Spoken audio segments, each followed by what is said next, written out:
Well, it's fall here in the North Country, and that brings to mind how do we winterize our outboards and stabilize our fuel for the long season ahead. We've got Brian Miller, our friend from SeaFoam, up here that's going to show us some really cool ways to take care of your fuel and your equipment over the long winter period. And we've had some requests through our social media asking, how do we do the right thing when it comes to winterization, especially nowadays when you've got direct injection, 2 strokes, 4 strokes, high and low pressure fuel pumps, you've got ethanol, you've got water, phase separation, corrosion, so many different things. So Brian, you're going to walk us through some of that. And a good place to start with all that is describe what is a fuel system.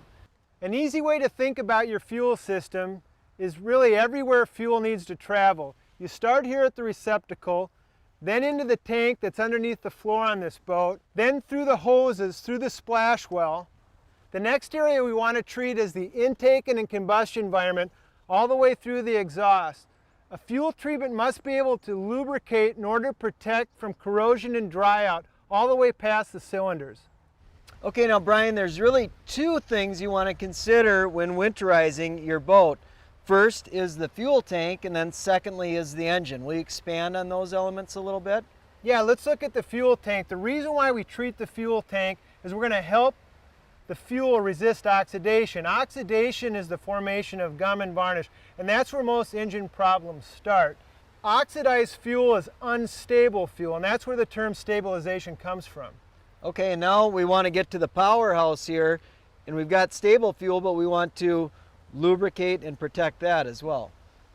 Right. Everything that goes on in here not only needs stabilization, but in addition to that needs lubrication. So the product or the treatment must be able to lubricate the intake, the cylinders, and all the way out through the exhaust.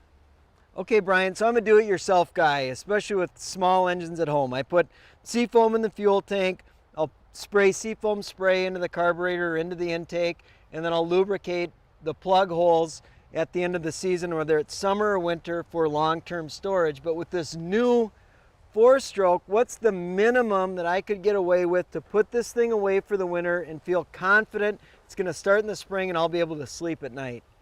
That's a great question. I think a lot of people can relate to. You can be confident by putting, adding SeaFoam motor treatment to your fuel tank is going to cover everything. Fill the tank with fresh fuel, add the right ratios of SeaFoam, and know that you're going to be able to protect that fuel from evaporation. You're going to lubricate your entire fuel system, including the engine, all the way through the exhaust stroke. And another important thing is SeaFoam preserves the fuel's flash point.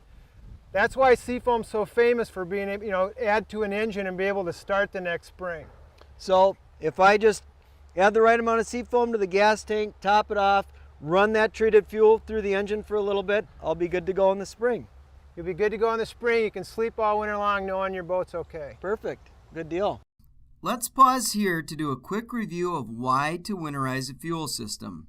Remember, we treat our tanks to help the fuel resist oxidation, to resist evaporation, and to preserve the light ignition vapors or flash point.